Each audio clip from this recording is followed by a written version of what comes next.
What's up, everybody, and welcome to another episode of Ladies Who Bronché, the podcast where we have the conversations that people say you shouldn't have at the dinner table, but at the brunch table, anything goes, baby. I am your host, Julissa Contreras, and this week I am incredibly excited for our guest. I'm incredibly excited to have her back because the first time was a lot of fun and we broke down a lot of things, and I want to say we introduced people to pathways of decolonizing their minds. And since then, I have witnessed you really step into focusing on yourself and your own embodiment, right? We spend so much energy trying to teach the masses, and sometimes we just need to get to where we're going on our path in order to teach them through our work and through the ways in which they will witness us. And so it has been a pleasure to continue to witness you and have you back at this table.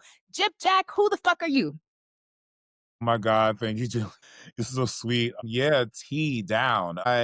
I've been an educator for so long, like you truly forget how much you have to do that introspective work and really self-reflect and like embody the lessons that you're teaching. Like you said, like that self-embodiment has been a serious journey of mine now. Yeah, I guess as a reminder to the Bronte peoples, GypjaQ, I'm an artist, educator, a multi-hyphenated artist. Got plays coming out, records that just were released. It was just at the Apollo doing some acting shit. It's been a whirlwind of a year, and I've been spending a lot of time getting my gender under wraps. And that's not to say that there's anything static about it, but getting a better understanding of how I want to be treated out here Mm, for what it is and who it is that I am versus kind of like allowing people to do whatever since my gender is relatively fluid. So yeah, that's been the journey. That's been who I am. And I'm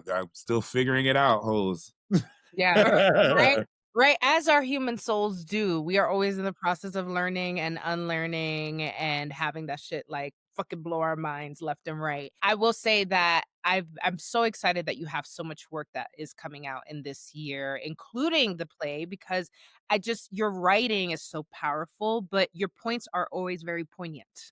And I think that this album or this EP rather, which we will talk about a little bit later on, does a really beautiful job, but also knowing all of the pieces that are being weaved into this work especially excites me because it really feels like a new embodiment of your medicine, right? What you offer to people. And I think that for the communities that you represent, this piece of work, like if you're willing to sit with it, if you're really willing to digest the themes, if you're really willing to show up for the work and literal guidance that comes along with it, it's an opportunity to find healing and exploration in ways that are different than the typical things that we're used to practicing. And so I'm just super proud of you and have to give you your flowers up front before we even go any further in the episode. This is really, really important work, and yeah, the people need to know.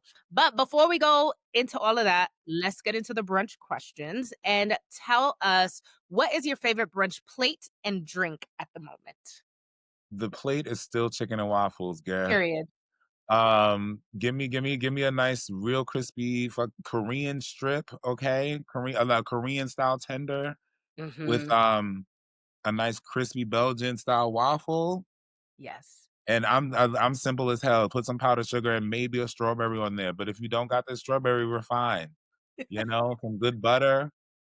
There was this diner in Jersey that had like Cinna butter. I was like, y'all done messed up. What? Yeah. And the drink, I'm like in like a Bellini. Yes. I feel like I said a classic mimosa last time, but now like a Bellini is hitting. Do you have a particular flavor? Like, are you a peach Bellini girly or? I like a peach Bellini. Mhm. You know, That's my like, and I don't eat peaches often. I'm not like into peaches usually, but like a peach Bellini yes. hits Right? with a nice juicy one just sitting in there. I'm like, oh my God, this is everything. Yes, Yeah. I love, love, love that. Also, I'm very curious. I've never taken a deep dive into how the Koreans have perfected this chicken frying, but baby, the Korean fried chicken, like It's niggas. Niggas did it. Niggas taught them how to do that. 100%. It has to be because I'm like, wait a minute It now. no, it truly is. It Where in needs the to learn from war. history did y'all learn to do this The like war. this? Dead ass. The war. And Yeah. and they just did the thing that, you know what I'm saying? This is out of very strict appreciation, y'all. They did the thing that Asians do, which is be like, okay, that's great. You taught us that. We're going to perfect it over here and put all of the rest of the science and math associated with it. Oh, y'all be using cornstarch too? Great. We're perfecting the exact amount and this, that, and the third. I still haven't had no Jollibee, but like Right. Yeah. the barbecues that be having the Yeah. Yeah. Yeah, for sure. So tell us, what is your favorite bochinche topic to discuss over a meal? oof. It's like it's barely bochinche in that like it's important, you know what I'm saying? But nonetheless, it still has its weight in like gossip and shitting on people. Anti-Blackness in the Ocha space is one Woo! of my favorite things to talk on. Really, it's like we gotta get a handle on that, and y'all gotta understand what it looked like, and you know who to listen to as we're trying to do our best to undo anti-Blackness in the Ocha space because what is it? Why is it there? What is it doing there? Mhm, mhm. Get out of When there. with literally Black Oricha. Like, you tell me there's a mix if we had the We Are the World pantheon of people, and there's very there's very little room for misunderstanding, I think, in terms of what it means to not be anti-Black in a space like that, especially when it is one that people are walking in to literally save their lives in some cases, right? Like, how are you going to be saved by someone who you hate or discriminate against? That doesn't make sense to And how are you gonna save somebody that you can't empathize with? me. Mhm. How are you gonna actually effectively save them? Like, granted, you know, we believe and understand the sciences are the sciences, you know what I'm saying? 2 plus 2 equaling 4. I can't say that your energy is not and the ashe that you're bringing into the room is not like feeding something or not doing something, you know? So, you know, in one's respect, some of these people are crowning conservative Republicans in the first place. And I'm Mhm, like, mhm. why does this conservative Republican, white passing Latino, or just straight up white person need Orisha? Yeah, that part. That part. What are you giving them access to in that space? If you are really reverent to the power of what we say Oricha is, and like, granted, this full disclaimer, like, I'm not initiated in Ocha. That almost feels like you don't need to be initiated to know that. Like, it just really feels like low hanging fruit of common sense. Right. Like, how can you not mess with black people and want black ass deities? I don't understand that. And then you get into the people like, oh, like God comes in many forms and my Oshun. I'm like, I don't care if your Oshun comes down as Emma Frost. Right. It's the White Queen, really? I don't believe that. I don't believe that at all. But by all means, if that's how she comes down for you, I do believe that the Orisha do what they want. So if that's how she's showing up for you, there's some things that you need to think about. Cause she black, she chocolate brown. Yeah. So Yeah. what we talking about? Yeah. And I these are think that people who existed. These are not, you know what I'm saying? Like that's the part that I think people forget. These are deified ancestors. These are not random deities that nobody saw literally walking the planet. Shango was here. Shango was a king that was elevated to that of an Orisha. and I think people like give themselves too much license for something that actually has its own historical context. So just like the freedom and even artistically, the way people like represent Oricha and stuff, or some of the AI generated images that come about, I'm just like, y'all are wild. Like, y'all are really wild with the permission that you give yourself. So that especially, Afro Latinos and those who have an obsession with a proximity to whiteness, like, will love to like paint an Oshun looking closer to me than to you. You know what I mean? Like, in a And way far that's like, beyond. all respect Maferefun Chango, but like the Chango macho statues sometimes that have this, like, it looks like a white man who's painted the chocolate brown, but the features, he looks like a white man.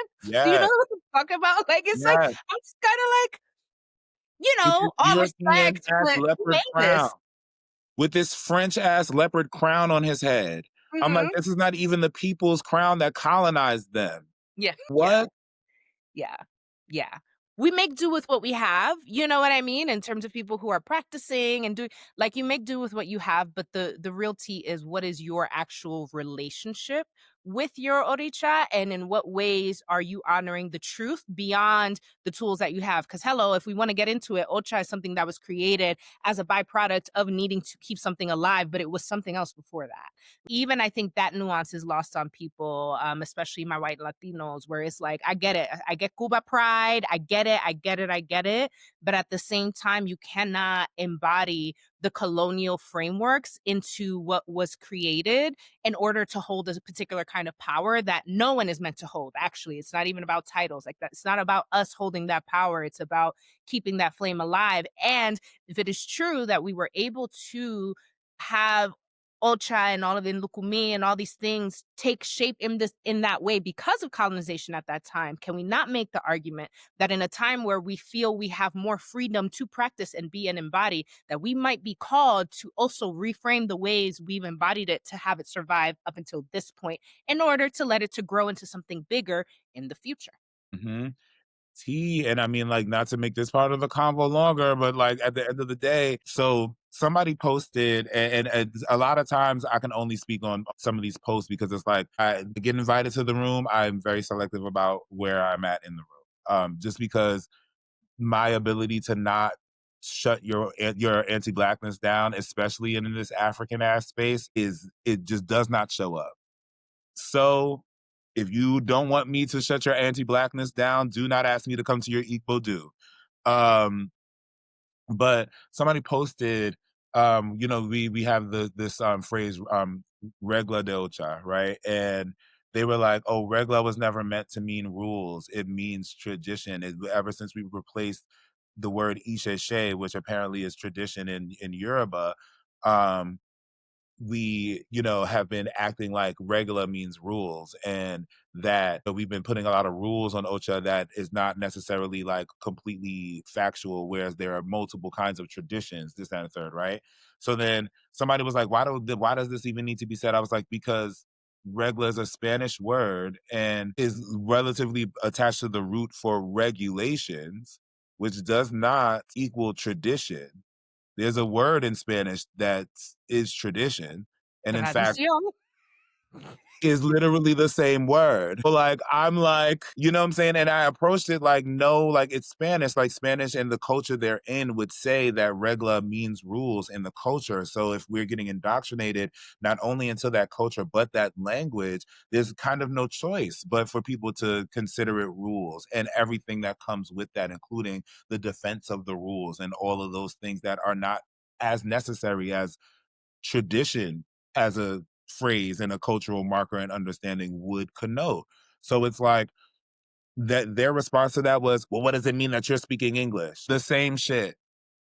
It means the same exact thing. If I came into Ocha and with a fully English speaking house and they said, so these are the rules of Ocha, I wouldn't suddenly be having to make a post to try to lift people's English speaking minds out of the culture that they are doing and act like I can imbue Yoruba cosmology into a word that is not the word. Like, that's not the word. Isheshe and Regla are not equally yoked. Period. Yeah. But then I get called crazy for, or like an asshole for like saying, oh, but people are where they are. You got to allow people their processing time. And I'm like, but you had the boldness to make this post. It would be different if you sat your ass down and did your historical research and processed it there. Right now, you're getting the gift of someone who's already done the processing, finishing it for you. That part. That part. That we are meant to be catalysts in positive ways. And so, like, don't take up the divine timing of their path to intersect with me in this moment where the universe knew I was going to show up exactly the fuck how I showed up. You know what I mean? If I'm one thing, I'm consistent. So, Okay. so if their ancestors, their guys didn't want them to get it today, they wouldn't have let our paths cross. Okay, because it's not like you hunted people down and you searching, you know what I mean, looking for people to preach at. That's not how it works. That's also not how the space is meant to work. And I think in such a community-based practice, we do have to begin to reckon with the fact that while there are people who hold titles and things, the community practice is a huge part of that, and that includes leaders. That includes your unlearning and evolution that comes with younger generations. Like, you are not absolved because of however many years you've been sitting crowned under whoever, like, and it's not meant to be disrespectful. Again, I am not initiated in that tradition, so I don't want to misspeak, but my soul and the Ache I do have feels very compelled to say what I'm saying. Whoa. Yeah, but 6 years tell at me. least, so I don't wanna hear shit. I've been here for 6 years, okay? And 6 is still young, but I'm awake. Anybody who's seen me as a child understands 6 don't mean shit, okay? Mhm, mhm. I see what I'm seeing. I know anti-blackness long enough. I'm 37 in life. Trust me, I can look at anti-blackness no matter how long I've been in a particular institution or anything like that. So 100%. And we're gonna dive back into anti-blackness in our Tuta Loca section again with a bit more framework. Tell me, what was it like to go out to eat when you were growing up, if that was even a thing? one of my favorite things. I still love going out to eat. I don't get to do it as often as I'd like, but I love to freaking like go to a damn restaurant, you know? It was always really nice. It was something you had to earn. Or my mother had to be very particularly not finna cook, or she just was like, I need to get the hell out of this house. It was similar with traveling in general. Sometimes she just would get the itch to be like, get me out of here, and we would go. Oh, it was a lot of BBQs in the beginning, so much BBQs. I would be so jealous seeing these Texas-sized alcoholic drinks with the little like vial of the extra shot. I just wanted the vial. They would be all neon and shit, and I'm like, look at this colorful thing. Like, I want it. Um, Now as an adult, it's like, okay, turn up Right. 5. And yes, I do. I still want it. And yeah, like I mean, I'm a pretty finicky eater, so I'm like always the one like getting the easiest thing on the menu. And not because I don't like weird stuff, but because I don't trust everybody's weird stuff. When I'm cooking for myself, it can get weird. And when I know somebody, you understand what I'm about to say. There's just a sense, like I don't even need to have had your food before. There's just a sense you just be like, Yeah. there's a throwdown in your spirit. You know what I'm saying? And I don't know what this is on my plate, but I'm gonna eat it, you know? Yes.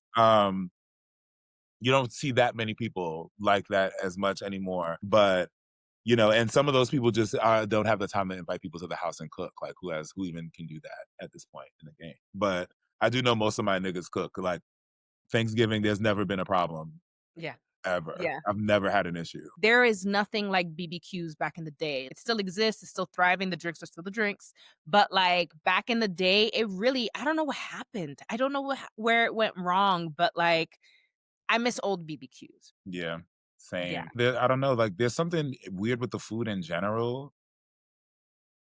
very much, very much. So I Anything you always revisit. like literally I'm like wondering like how much is just like literally the quality of the food, and whenever I think about that, I'm like, damn, this is like shit. Yeah, BBQs ain't hit in a long time. They ain't really hit in a long time. The chicken is less crispy. Something's weird. All Hmm. right. Well, let's move into our cheers section where we shout out dope people doing dope shit. And I really do want to shout out everybody who's out here living out loud. Like, I know it sounds corny maybe, but like the level of hostility that is happening right now in the world is at a high. And I feel like it's been like incrementally getting worse over time. But right now, in this moment where I live here in Denver, Colorado, my partner, Black man from Columbia, South Carolina, and has been called a nigga twice at the supermarket on random occasions by these two very emboldened white people who just felt the need to express themselves, and him not being able to crack their skulls how he can.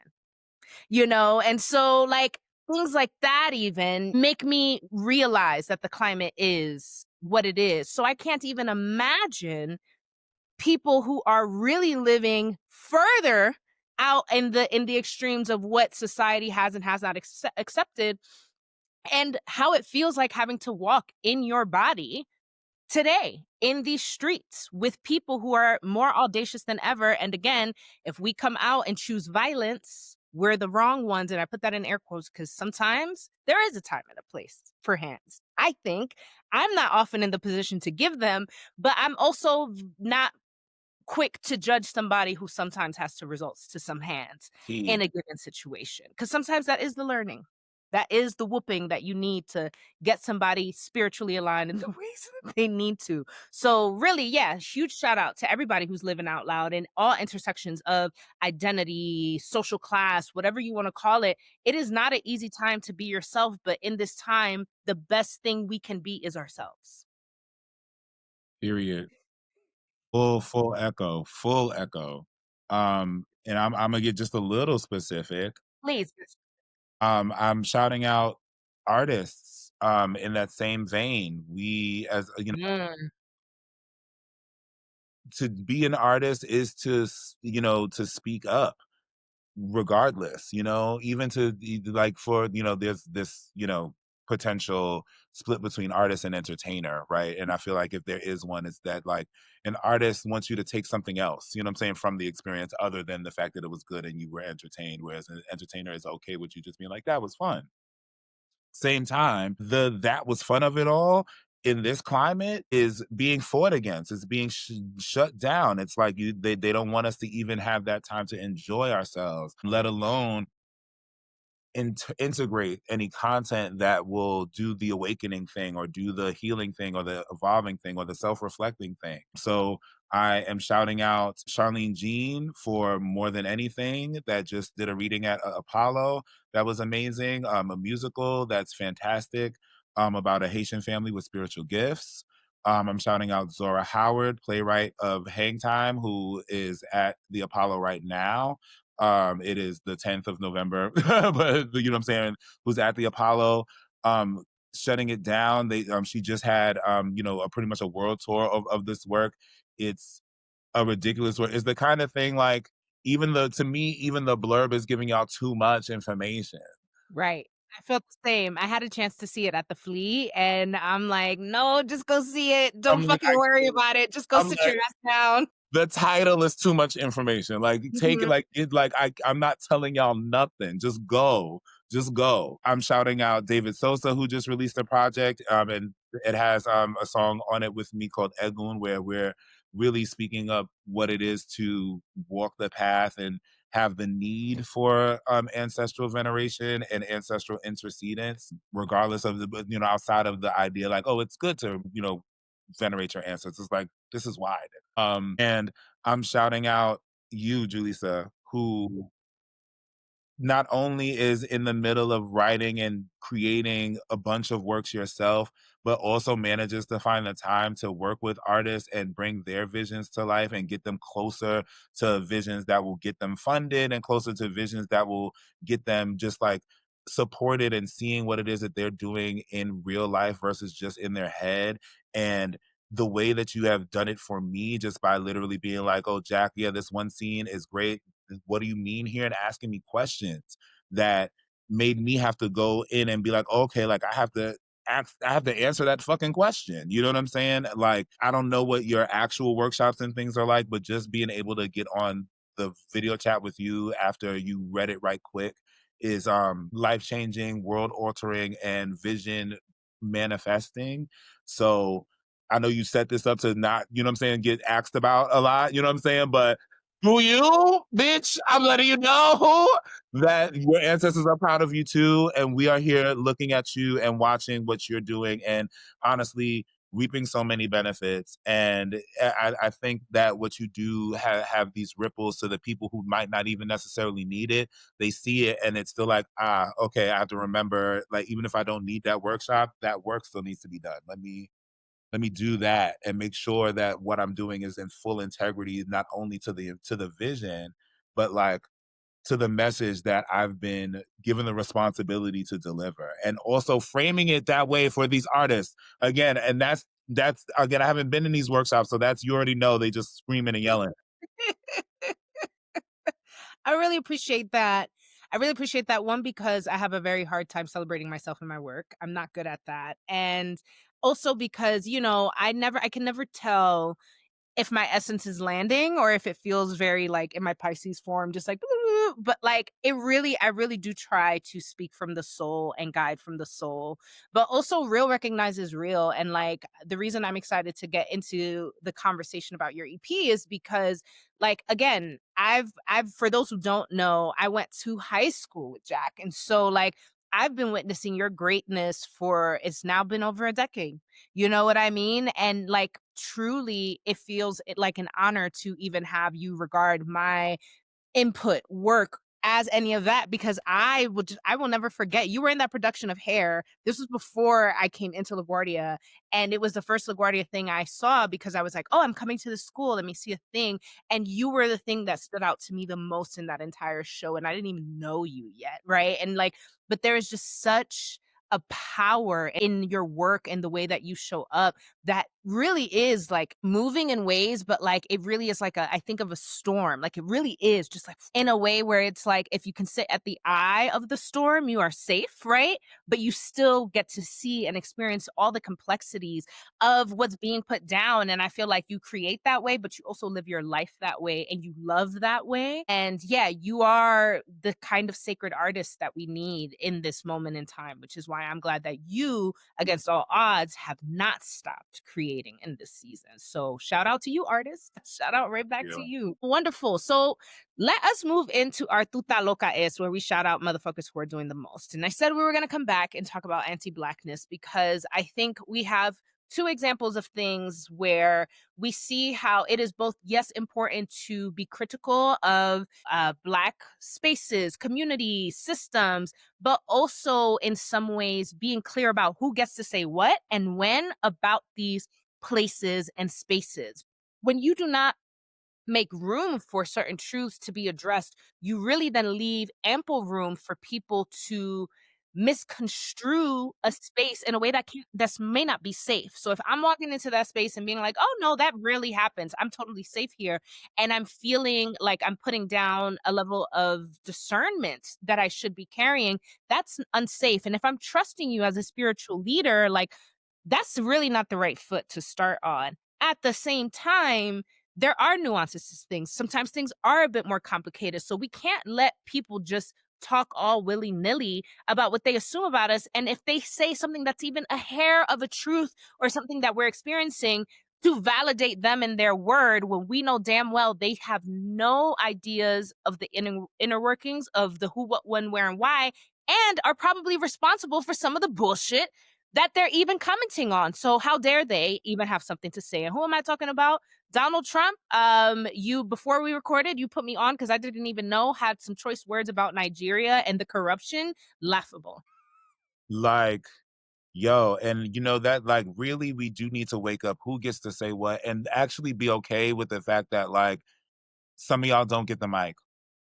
And actually be all right that like, oop, sometimes we don't get the mic. Ooh, there's so many things. Sheesh. Narrow it. Okay. So in the Ocha space for the like yes, there's like anti-blackness, like it like anything else. Is it Ocha derived? Absolutely not. And I'm using Ocha as an umbrella term for every Yoruba cosmological tradition in existence at this moment, because that's what we would call it. Also, that's another way you can use that term. It is healing in a Black space to call out those things, just to have them called out, let alone the actual work of the getting rid of those things. Just having them called out is a healing modality, and to for self and for anybody in the room that might witness that call out, that needs that call out, to know, you know, Alafia even a little bit, and to know that she absolutely was calling y'all niggas out right in the room. You know what I'm saying? Like, absolutely. To be that girl on, you know what I'm saying, in the Lukumi side of the situation. But to say because my padrino don't speak Spanish that well, and in a joking manner to call him white for not speaking Spanish in this African space where none of us speak Yoruba Right. Ooh, talk about it. is Yeah. crazy talk for me. And I'm gonna let you know that even though it's a joke, and 9 times out of 10, between the two of us, my godfather can take the joke a lot easier than me. Okay, I'm still gonna let you know, absolutely the hell not. when elders are in the space talking about the abuse that they received and how that taught them, and they're trying to uplift that abuse as a methodology for which let them learn the tradition more solidly and quick, simply because people are doing something that like is not any way harmful, but is nonetheless like something from somewhere else. You know what I'm saying? Showing up in the room that everyone within this particular region of the hemisphere is indoctrinated into, regardless if they practice that situation or not. That shows up, and you're like, oh, my godfather would have slapped my hand out the sky if I did that. So this is when I get to say, well, aren't we lucky that we have you to teach us not to do that without having to hit us? Mhm. Put silence to before the room. Because guess what? If anybody deserves the mic in this motherfucker, I don't give a fuck how old I am. I deserve the mic. Because the truth of the matter is, people like me, two spirited people, were the people who were the priests. That talk about it. Talk about it. And my Across chocolate brown across Aboriginal cultures. And my chocolate ass deserves the mic doubly for being chocolate and two spirited in this space. Period. The fact that there are not enough Black women, cis women, who speak up in these spaces, the things that I've heard, which is my job to hear as a two spirited person, if you know your history, the things that I've heard, because energetically I am that safe space and I'm supposed to be that safe space for women and men to come and give me their gendered problems. For me to then be the bridge to be like, hey, so Black women are saying this, for y'all to not listen? Ooh. Mhm.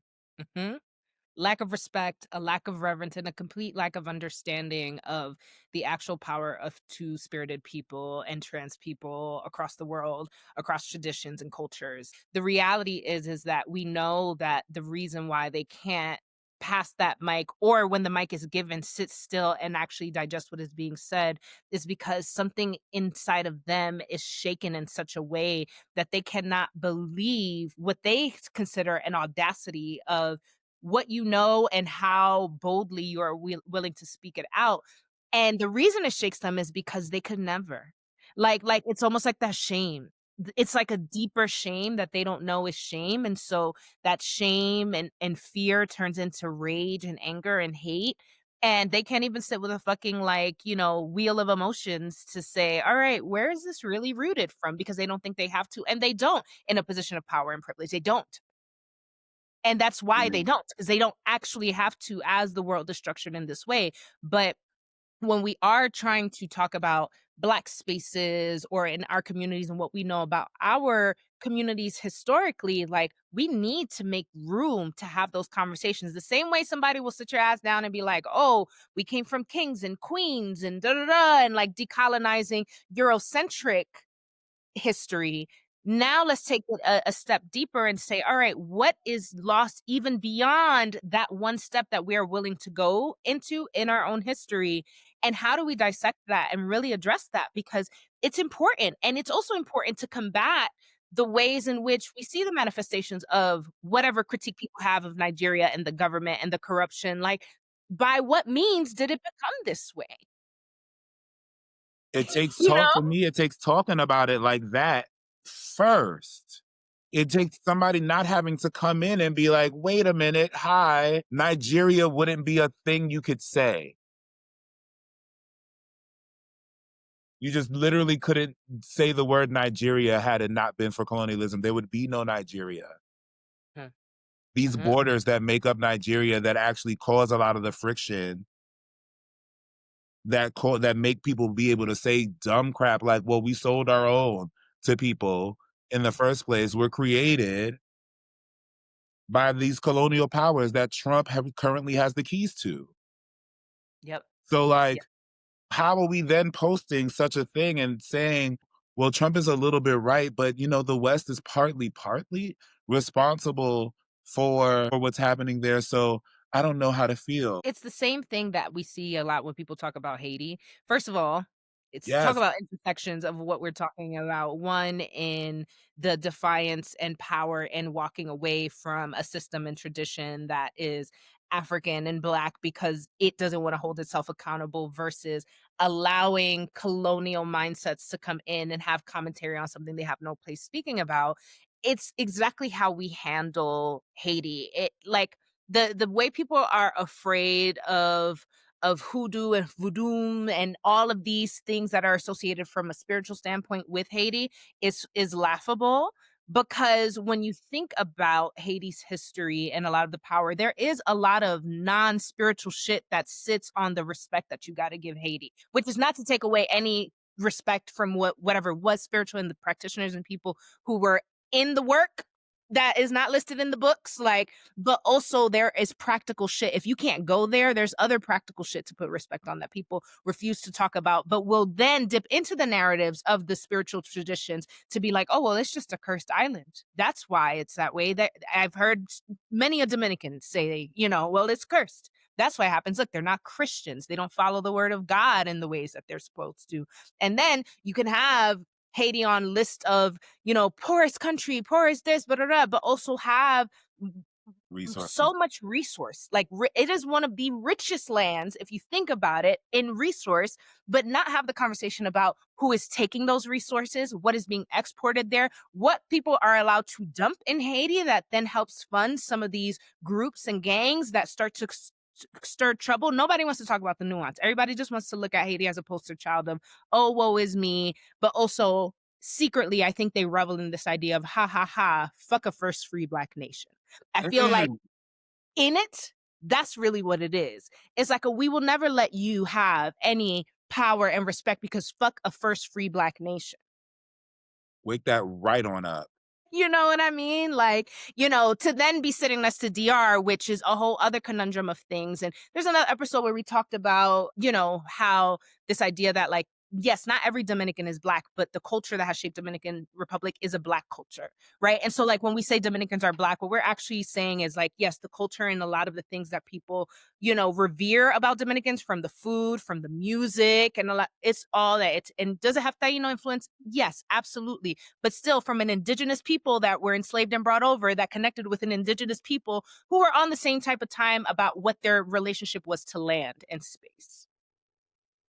So it's Period. still, you know what I mean? It is still just as much Black as it is Taino in their intersections. Period. So yeah, I just think that we give people too much permission to not learn and have a whole lot to say about shit that they don't know shit about. And enough people start to sing those songs and suddenly it's all real. So like corruption in Nigeria, sure, corruption in Dominican Republic, corruption in Cuba, corruption in any country, period, let alone a Black-led country. Right. Corruption in Brazil, corruption in Congo, corruption in Burkina Hey, Faso, Sudan right corruption in now, heavy, like, yeah. like, you know what I'm saying? Like we yeah, these black ass places are corrupt because white people put corrupt people in power so that they could maintain their relations. Because Mhm. any African president who wasn't corrupt would declare war, Yep. no Yep. matter what they had to fight Yep. with. Mhm. Would be like, sorry, like liberty or death. We got that from y'all. Mhm. That's what any corrupt. So y'all looking for a lack of corruption in these African presidents, but acting like they. But what? Pusillanimousness and corruption go hand in hand. Mhm. Okay. Mhm. Yeah, down. It's I mean, I don't really have much to add. It's just like, yeah, like I can't understand even I guess a need to do any more research on certain things. Like people my age, especially some of these people are older than me, but people my age should absolutely not need to do any extra research on what happened to be able to not say, well, I don't know what to do with Trump talking about. You know what I'm saying? To be able to not like you shouldn't have to do any more research. Why is it that your thinking can't go beyond a certain place? There was this other post somebody made that was like, it's so sad that black people consider their ancestors demons. And I'm like, in two things being true at once fashion, absolutely, but that's a bit reductive. Because if that just happened to us, then it would be sad for sure, but it's a part of a plan. So that same plan is why the Dominican Republic can try to shit on Haiti about A, B, and C. That same plan is why people who are looking at Alafia leaving, having left the tradition, have more questions than just like, is it the people? They're questioning the Orisha, and she has to make it very, very, very clear that Oshun has nothing to do with it. Hmm.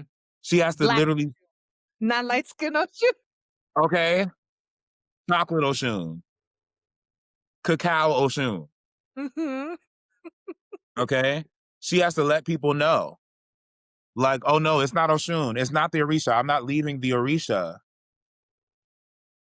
Which when I first heard, which was more recent than it actually happened, I was like, bitch, what does it mean? Are the shrines gone? What's happening? Because people, you know what I'm saying, at the end of this, you can't just say that. You know what I'm saying? Like people are literally sitting here like, oh my God, well, are the Orisha demons? We are living in a situation where, like, yeah, there are Black African American Orisha priests who have to not engage gospel simply because they know that the demons that any gospel singer are talking about are the Orisha. We have our Mm, own demons that we can put and put in intent and in place of that, but that doesn't mean that the energy is not what the energy is. yeah, yeah, yeah. That is, I think that that's a beautiful segue to talking about your work because the intention that the creator of a piece puts in, like, as much as we try to reframe and reclaim things, like, things are born, things have their parents, right? Their energetic parents. And, like, it is true, and that is what is birthed from.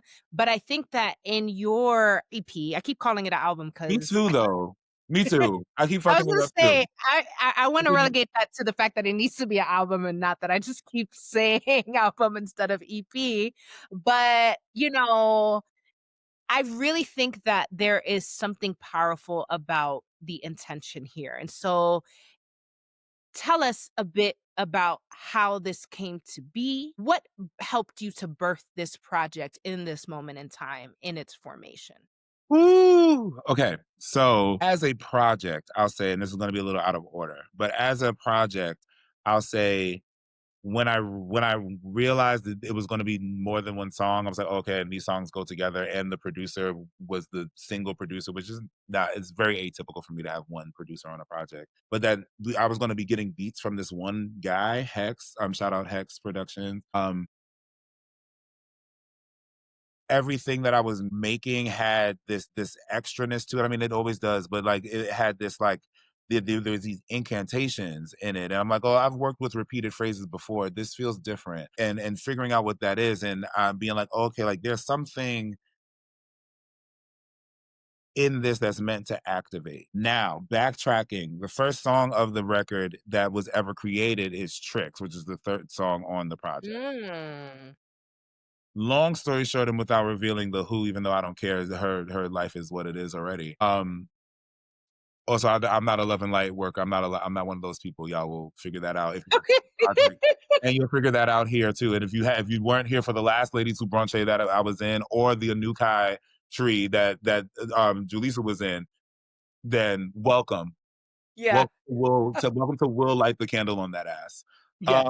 So this lady booked me, a friend of mine booked me to sing background with her, this lady who couldn't find anyone in New York to do background for her. She knows a bunch of people. She is most known for being one of the first people on this Tony Award winning project on Broadway. She did not receive any Tonys on her own for her own work, but she does have one for being in that situation and them getting an overall Tony for like best production or something like that, right? So she sings her ass off, right? So talent notwithstanding, she sings her ass off.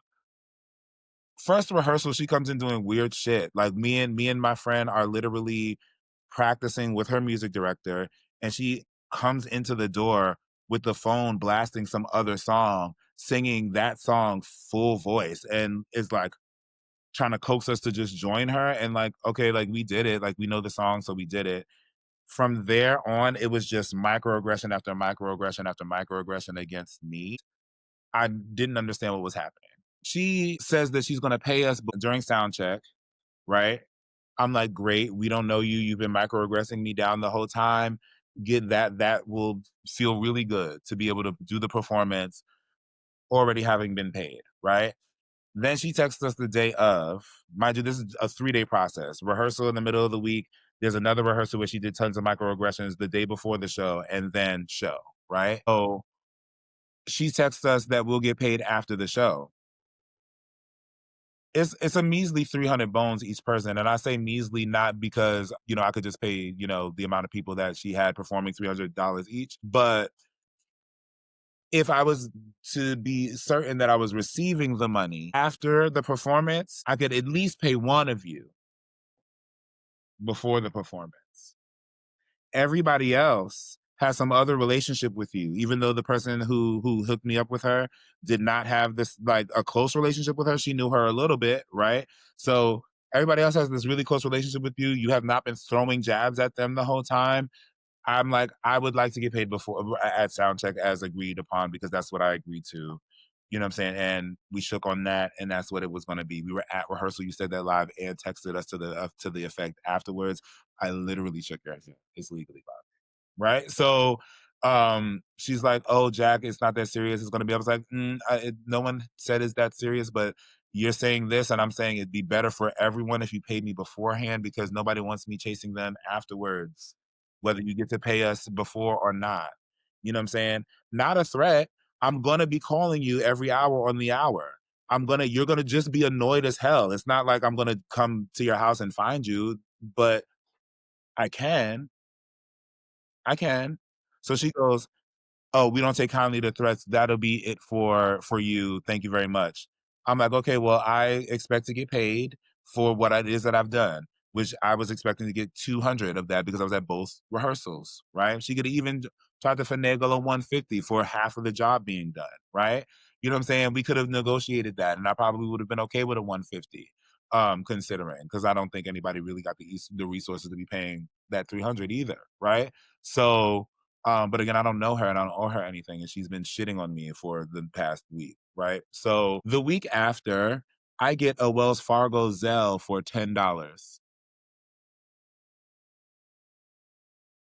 That's wild. That's disrespectful. That's really disrespectful.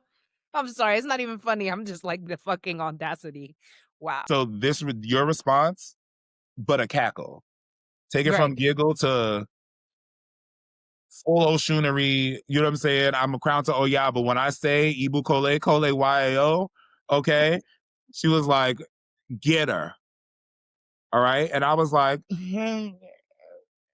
because will I light that candle? Yes, but that's not what I'm gonna jump to. You know what I'm saying? Like it's gotta be real. You know what I'm saying? Like for real. And no shade, there has to be this energy of you've had it coming since before you met me, Right. guys, right? It takes So work and time. No, this is not easy.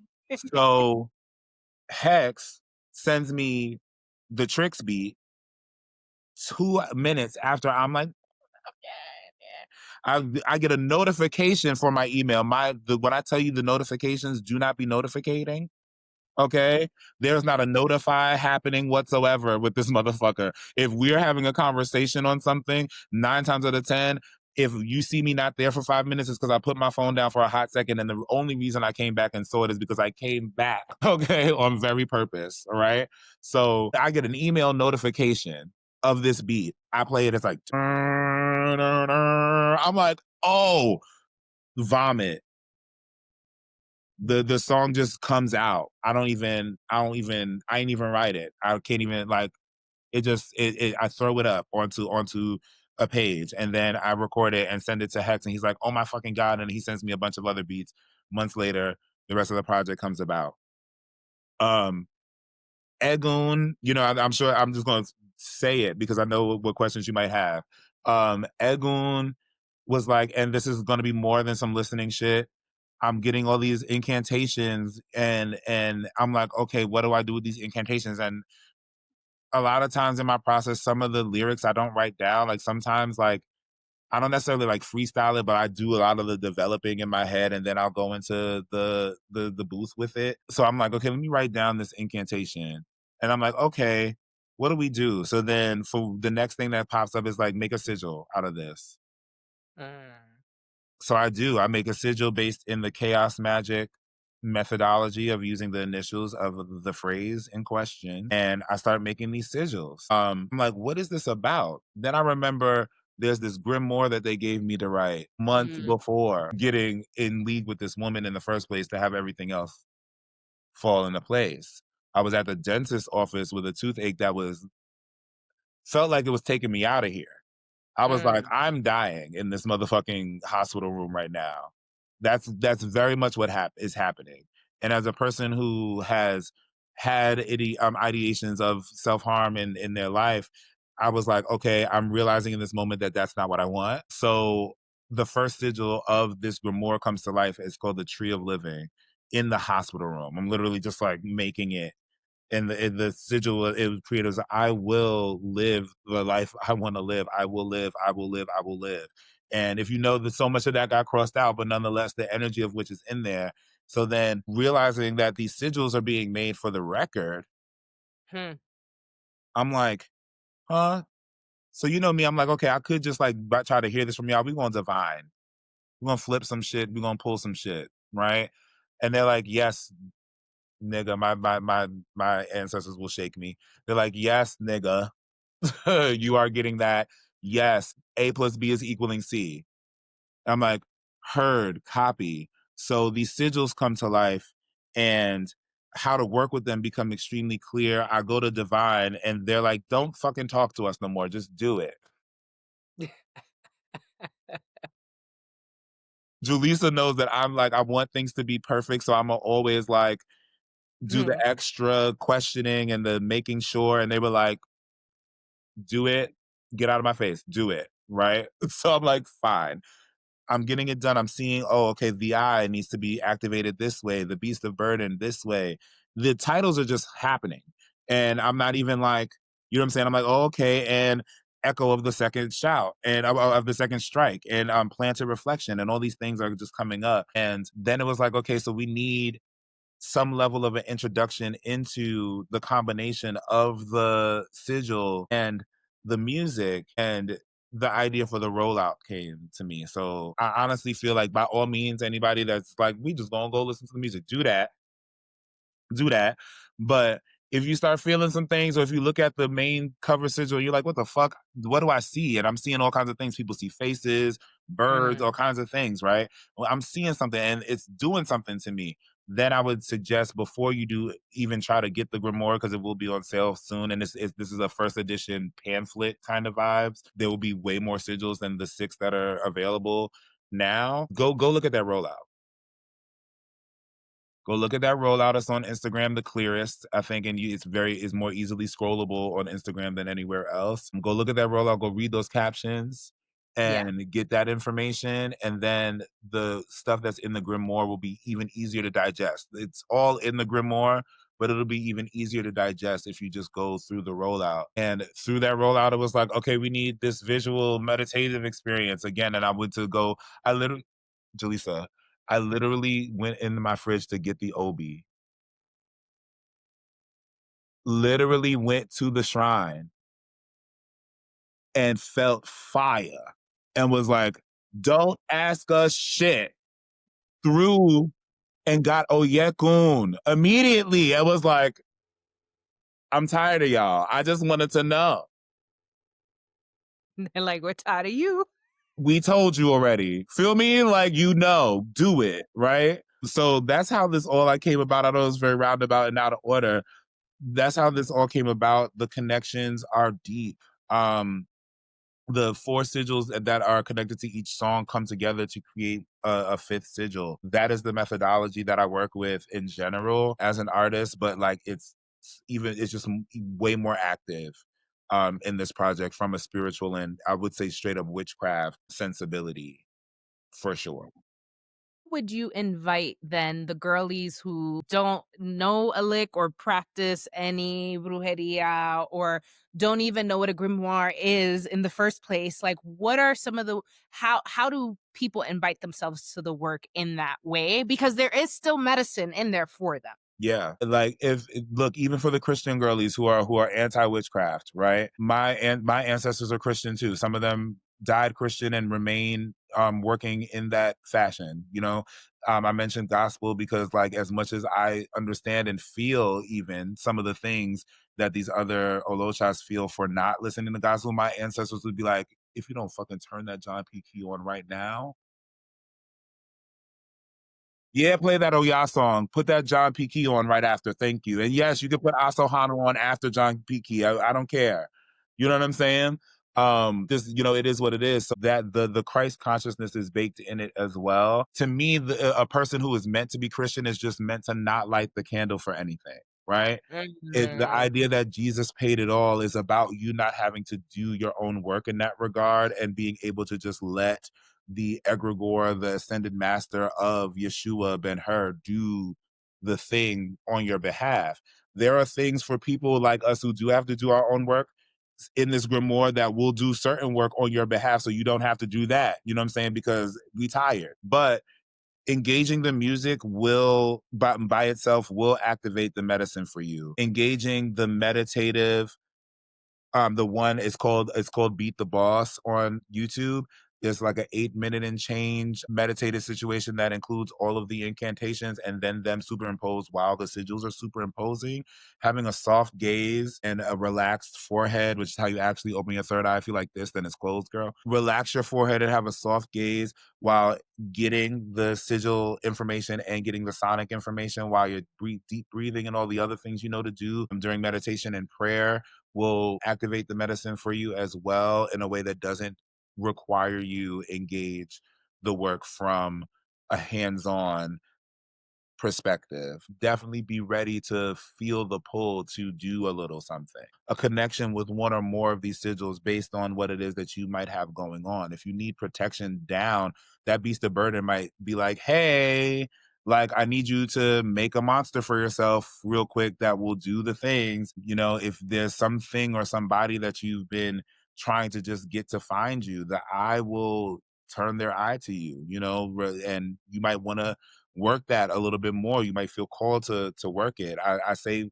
go into it. For my Christian girlies, the Bible said you will do, Jesus himself, excuse me, said you will do works like this and greater. Mhm. Mhm.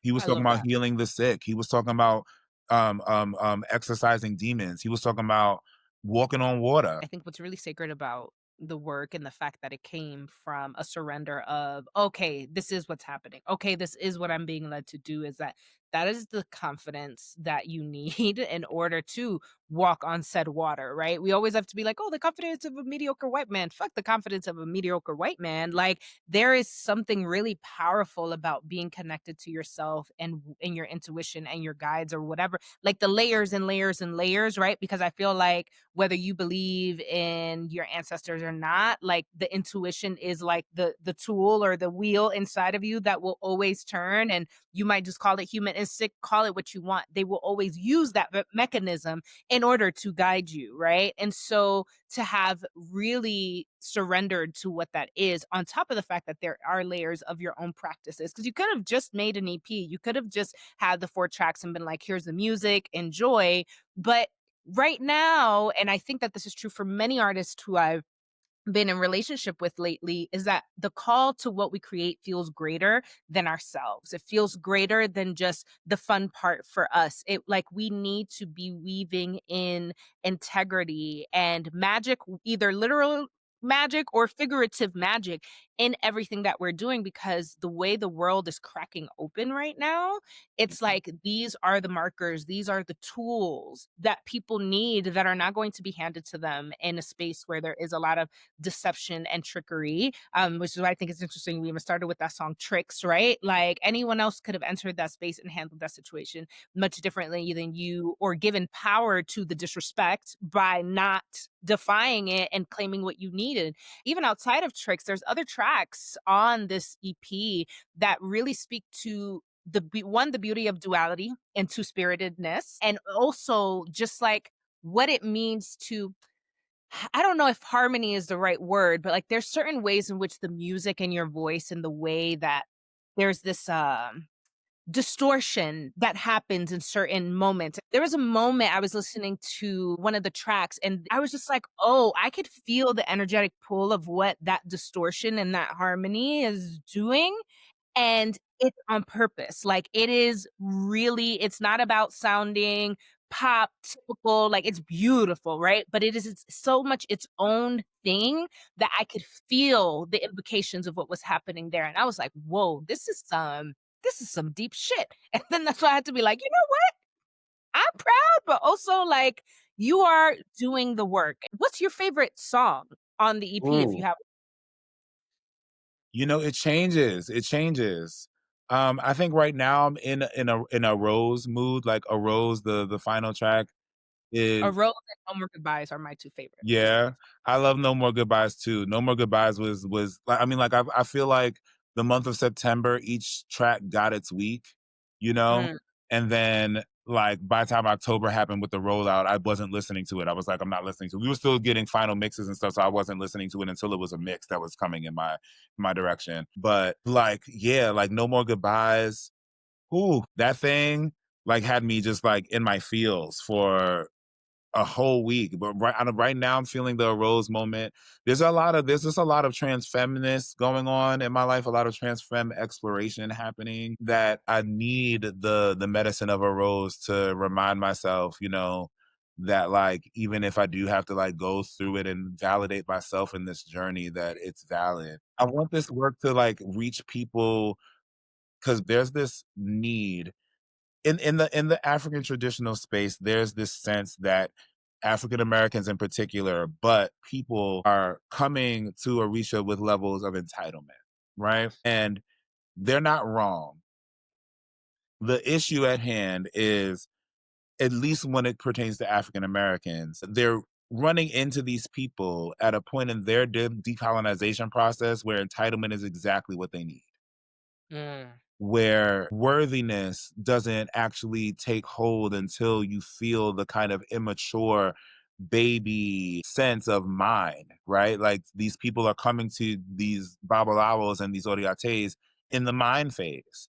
And it's a great place to be. Toddlers have to be there for a reason. They have to understand levels of possession, where they have to give it up. They have to feel the pain of something actually not being theirs, and all of that.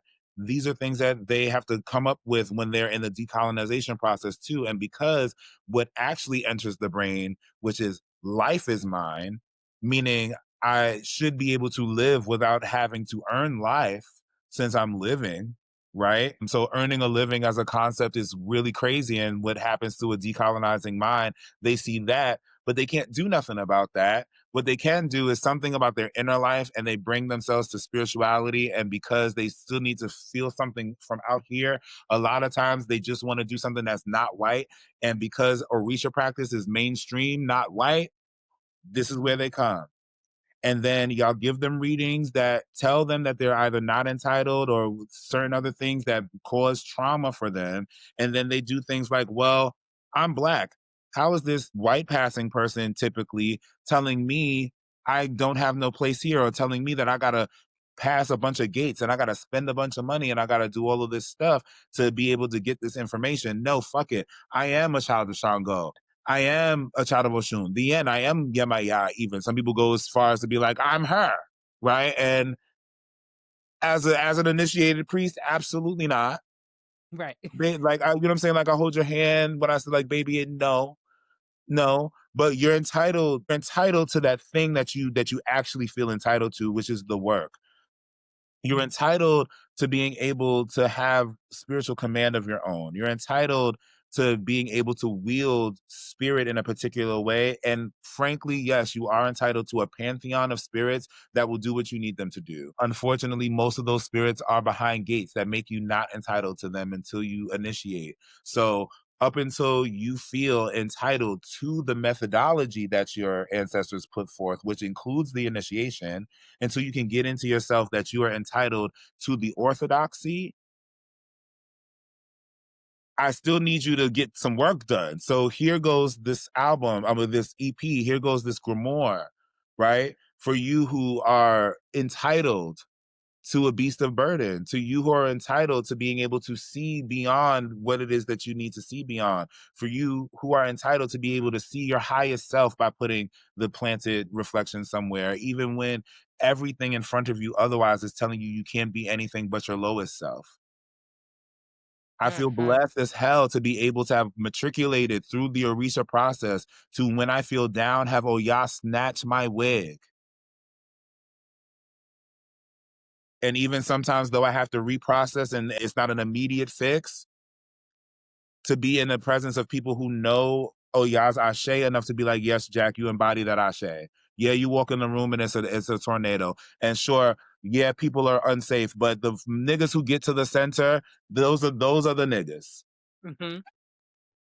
To be able to hear that and have her respond beyond before I get to like put my own ego in front of it, you are entitled to something like that now without initiation. You just can't act like you went and spent 40 days and 40 nights in the desert and came back with a leg. Wow, that did not Mhm. happen. Mhm. Mhm. And also in a lot of ways, I think that there is this, and you spoke to it a little bit earlier where it's like where they're coming from with this entitlement is from something bigger. And so like you got to put some respect and you got to unpeel the layers, unpack the layers of why that entitlement is there and having the self-awareness that some of that entitlement can, in some cases, not for everybody, still be holding on to practices that are actually disrespectful for what it is that you think you are about to walk into, and not just from a standpoint of, oh, well, I am a Black person. Yes, you're a Black person. And some of the practices aren't actually connected to the root of who you are and the power that your people hold. So if you're going to hold the power properly, you have to deconstruct some of that to hold it properly. And so the process of initiation throughout different ATRs, from the bits that I know, from things that I haven't walked, it seems to me that there is this humbling process, this returning to a childlike wonder of allowing yourself to be reborn again, to really form and take shape in a way that is your true power and not just the power that you're constructing based on the things that you've had to survive up until this point, because some of that stuff actually takes away from your power. So we want you to let it go, not because it means that you are any less entitled to the thing. Indeed. Yeah. Period. Yeah. But Yeah. unfortunately, you got to wield your entitlement first. Mhm. And I managed to go through many decolonization processes growing up. You know what I'm saying? Like before a nigga hit whatever people want to call adulthood. So I had the privilege, and there's plenty of things that are traumatic associated with it for sure. But I've had the privilege of having that entitlement at an age when people were like, well, of course, this motherfucking teenager's got this entitlement. God damn it. You know what I'm saying? And they just had to deal with it because it's like, no, fuck you. I'm an angry teenager who is entitled, bitch. You know what I'm saying? But got there. I wouldn't be in Ocha if I didn't realize that I was entitled to the Holy Ghost Mhm. because I wasn't catching it in church. I grew up Pentecostal, was not catching it in church, but gave up Christianity at one point and was like, I don't know how. I can't put my finger on it. I can't tell you why, but I'm entitled to the Holy Ghost. God damn it.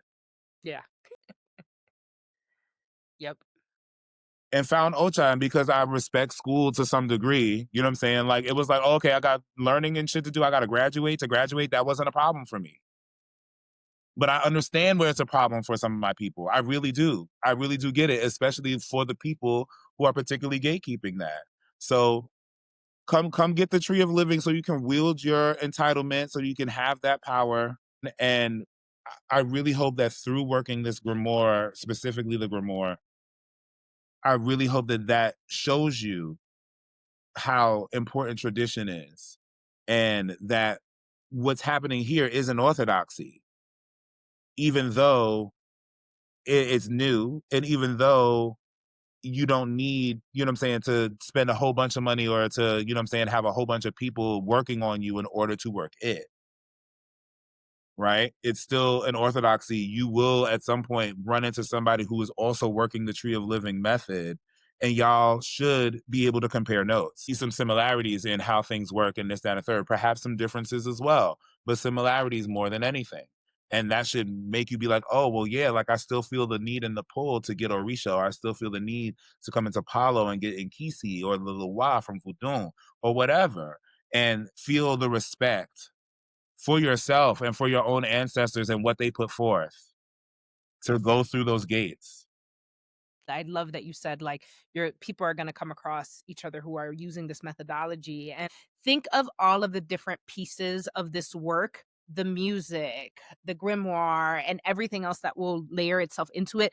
Those tools that have been gifted to you through somebody who has had to walk them and embody them in a particular way. Build community around that. Build community around the power that you hold. And I especially feel that for the two-spirited girlies, like I just want to say this again, like there was something in particular, not that it's not for everybody, but there's something about a rose and this work that feels like a complete deconstruction and invitation into something deeper, especially rooted in whether you meant to or not, the experience you had to go through when you were getting crowned and the things that were people were trying to negate that were literally like, hello, who the fuck do you think you're questioning in this moment? Are you wild?